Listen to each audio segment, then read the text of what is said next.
Okay, so we're going to prepare our poster board. You'll notice that this poster board I cut in half. It was really big.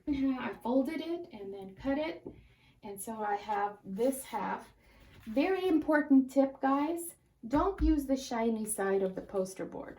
Use this matted side because it's a lot easier to erase and make corrections on this side. Is draw a horizontal line for the base of my models where they're going to stand. Now, you guys will do this with a pencil and you'll do it very, very lightly. But because it's very hard to see light pencil marks on the camera, I'm going to do it with the Sharpie. So basically, you're just going to create a line very lightly of where your models are going to stand. Leave a big enough gap so that later on you'll be able to put your title block here with the name of your collection, your name, and the date.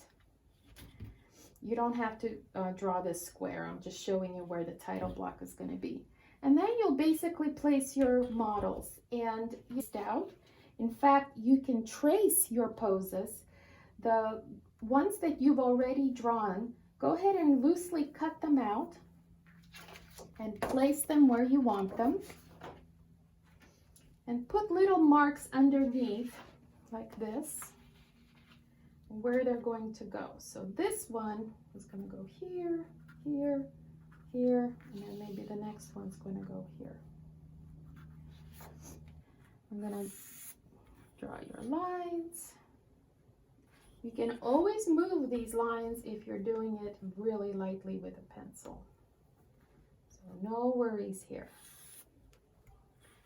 And then you can make this one. They don't have to be perfectly spaced. You can have them grouped 3 and 1 and 2 and 2. You can also have 5 models if you like. So you've drawn your vertical lines, and now we're going to do the eyeball bisecting method. So we're basically looking at the total height of this. You don't want to get too high. You want a comfortable border here. So I'm going to say this is going to be the total height, and now I will cut it in half. And this one also, cut this one kind of roughly in half right here and roughly in half right here. And each one of these we're going to cut in half again. So this segment in half and this segment in half and so on. And then we're going to do it again. This one in half, this one in half, this one in half, this one in half. You're doing all of this with a pencil, guys. Now, if you're going to err on the side of a longer bottom half, because in fashion, the longer the legs, the better the drawing looks. I also feel like this is maybe too short over here, so I'm going to add a little bit to make her head the right proportion. Now, don't forget the feet. Don't forget the feet. So we're going to add roughly a half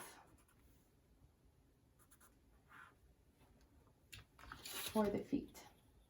I'm going to do this so my base is actually a little bit lower, but that's why I'm glad I placed it a little high. Okay. All of this will be in pencil, guys. Don't forget. So now you can draw your forms. You can cut these out really, really well, the ones you've already done, and trace them. Or you can just, create all new forms. You've got the pretty little ovals here. You can create all new forms. Remember, the shoulders are roughly here. The waist is smaller. The hips are a little bit wider. You've got your knees right here. You've got your ankle right here. Again, you're doing this in pencil, and you can go ahead and create your little, now she's standing pretty straight. On this next one, you might want to slant her shoulders a little this way. Maybe this one has slanted shoulders that way. Make sure that the legs are really, really narrow, unless they're standing far apart, which we'll do later. And here you'll have your feet. Now sometimes their shoes have little points on them like this, so you can go ahead and do that. And then you'll have your little circles for the shoulders, and you'll connect your shoulders to your neck here. And with arms, I like to do less is more. You can, like I said, you can place your outfit and then deal with the arms later, or you can just very lightly sketch them in. And you will go ahead and continue that for all the ladies. Once all your ladies are drawn, you will place your wax paper over your forms and go ahead and create the templates. Go ahead and make your templates really long on the dresses just in case, so you have lots of room to play. And if you decide you want a shorter dress and you've finished playing and you've achieved the look you like, you can glue all your elements on this template and then cut it out to the length you want. But start out with a generous amount so you have lots of room to experiment. And again, make templates for all your ladies and cut them out.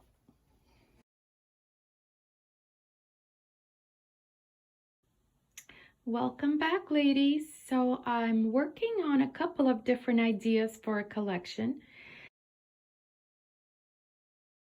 Just 2 skirts. You can do this. You can put it with a fun skirt like that. I'm still sticking with my geometrics. Remember that a good color scheme is 1 to 3 colors plus black and white. So this doesn't really count as a color. But I found that black and white goes well with just about everything. Here was a little clipping of this pattern right here that I simply used as a sash, and it just ties everything together beautifully. So you can play with mixing and matching and layering.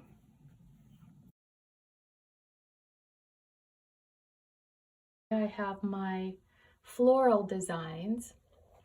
You'll notice that this one here was just a watercolor dress that I painted on. And then I attached all the petals and wrapped some petals around the back and placed some on top and created a little headdress right there. I place it on my model like this. Maybe put it on off the shoulder slightly and attach the headdress on top like that. Maybe then I can decide how to do her hair. And she will be quite sassy. Also, you might want to wait on the arms. A lot of your bodices might be big and billowy, and you might have to place your arms more outward. These I painted in watercolors, and now they're ready for layering. I can layer petals on them like this. I can dress them up, I can dress them down. I can maybe remove elements. The great thing about these is if there's elements you like and elements you don't like, you can simply cut them out and attach other things to them. So there's a lot of flexibility. It's just a base green dress with little cap sleeves. And you guys can actually use your tissue paper to attach a train. Or you can layer the bottom of the hem here with flowers, little white flowers, little blossoms, like that. Very pretty, and maybe put a little accent there. Go ahead and experiment with all sorts of ideas. This little dress is very cute. You can maybe cut these little flowers down to size and put something like that right there. Also, I like to make sure that the neckline is sometimes asymmetrical. You can have a little bit of that blue fringe showing right there and do something like that. That would be really cool. So guys, go ahead and play around, cut them out, put them on your models. Go ahead and color in your models with some peach or pink or whatever color pencil you like, and attach them to your board. Your title should reflect the theme. This would probably have a garden theme, something to do with flowers, as opposed to the geometric theme, and come up with maybe some fun names. Your name and date on the bottom of your poster board, and you are all done.